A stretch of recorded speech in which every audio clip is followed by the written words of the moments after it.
Alright, y'all, doing the bald fade to the half guard on top. Don't forget clean cut grooming products, beard oil, beard balm, shave oil, www.cleancutgroomingproducts.bigcartel.com. I'm going to be using the Wall Legends with the money clipper cover that I'm giving away on January 15th.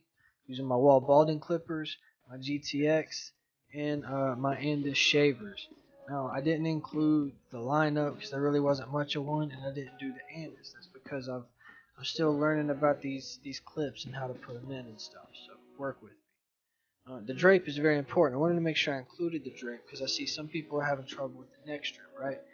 When I fold it around, I just tuck a little piece of it, put enough tension on it to where I can tuck it, and it'll just stay there while I get my cape. You can see that it holds itself. All I did was tuck it.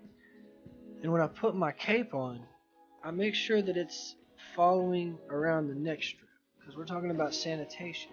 The neck strip's purpose is to put a barrier between the client's skin and the cape. It's very important that it's done correctly. So step your game up with the neck strips. So I start off, if you saw the last cut video I did, I start balding out with my balding clippers. And this is my friend Ryan. He likes a mid fade. He doesn't like the real high. Normally I would take my fades a little bit higher above the occipital, but that's not the way he prefers his fades. So we just try to keep it even, try to keep the angles the same. Now, I edited the video so that way when I go to the other side of his head, I'm not wasting time.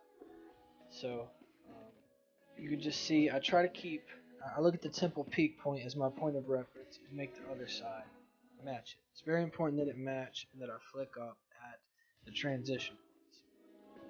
The next thing I do is I had to come back, get a little touch up, make sure everything was even. So then I go to the legends and I've got them opened all the way up. Something that I'm learning, that I'm working on, is I'm making my bars a little bit wider to give myself a little bit more room to fade, a little bit more blending. Um, Again, it's very important that I make sure that the bars are the same on both sides and just flicking up when I come to the transition so that way I can go ahead and continue, basically go ahead and start the fade at the next level. Remember, these aren't instructionals. I'm talking out loud telling you what it is that I'm learning. I'm open to constructive criticism. I'm open to advice, help, whatever it is. A lot of people think this is a quote unquote easy fade. Um, and this fade is getting a lot easier for me, but I know 3 months ago, like, I was having to try different techniques and stuff. I didn't really know how to do this. So I think a lot of professionals forget that, you had to start off somewhere. What I've got now is he likes the one closed on top, or excuse me, the half guard closed on top. So I'm going ahead and trying to be very thorough with getting everything even, making sure I'm always cutting against the grain so that way it's very smooth. I've noticed, if you saw my last video when I was at the barber shop, one of the things that I noticed is it's the smallest details that make the biggest difference between the best cuts.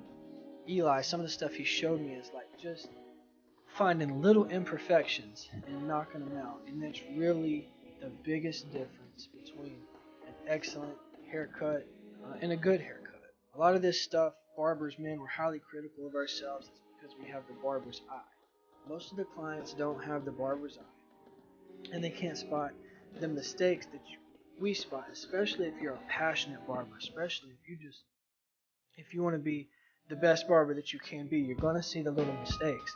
And that's why I'm privileged to be able to, for you guys to request this content because I get an opportunity to look at my own haircuts and get to learn from each cut.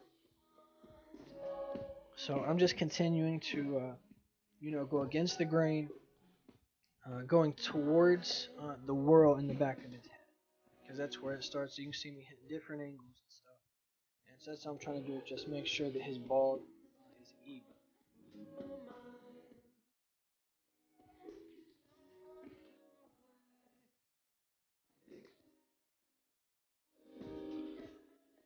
Shout out to my man Ryan for participating in the video. It's very hard to do this in my kitchen with my lighting. I gotta set up lights, move around the lights. I'm really trying to find a way to get comfortable. can get hard sometimes. Now you see I'm showing you the bar, right? You can see the skin line where I had that one open. What I'm going to do is I close my lever all the way, and I just barely start picking at the bottom of the line. And I'm only using 3 teeth on either corner, right? You can see me stretching the skin so that I can get a better grip on it. And you can see me pushing that lever down. Every time I push that lever down, I come up just a little bit higher to make the fade. Um, I'm going all the way back down again, picking at the skin line, just trying to slowly pull that thing out. And this is a combination of techniques I learned from the Barber Quest DVD. I learned from this dude Eric, that goes to my school. Shout out to Eric. Appreciate all the help that you've given me up to this point. He graduates in about a week. It's going to be real sad to see him go. And you're going to see some raking techniques like my man Billy taught. So I close it all the way and just try to hit the angles, make sure I'm going against the grain. And you can see just picking again with those corner teeth, man, just barely trying to knock out the line. Open the blade up a little bit, come a little bit high. This is what's helping me make the fade happen. Open it up some more, you can see, and I come up a little bit higher. It looks like the whole blade is on the head, but I'm only using the 3 or 4 teeth. You can see it's just the corner that I'm using to fade. When I come back, I'm just trying to do a little bit of touch-up, just trying to polish it off a little bit. So I've got it closed all the way, working the bottom of the skin line. My blade is set to pull out the balding line. There's videos all over online. I'm sure I'll be doing videos on how to set your blades at some point. But right now I'm just showing you how I do this basic fade. And a lot of it just comes with time and repetition. For me, it's still coming with more time and more repetition. This is the haircut and the head of hair and the person that I've done this the most on. I've probably done this to him 50 times since I started cutting. He's got his head, his skin smooth, everything. He makes it real easy for this cut to happen. So if you're having trouble with a cut like this and you're early on, don't be discouraged. I see improvement in myself. And there was a time to where like I used to spend the whole haircut telling Ryan how awesome of a haircut this was, because inside I really knew that I was struggling. I didn't know the steps that I was taking. I didn't really know what I was doing. This one would tell him, yeah, bro, this one looks good. This is the best one ever.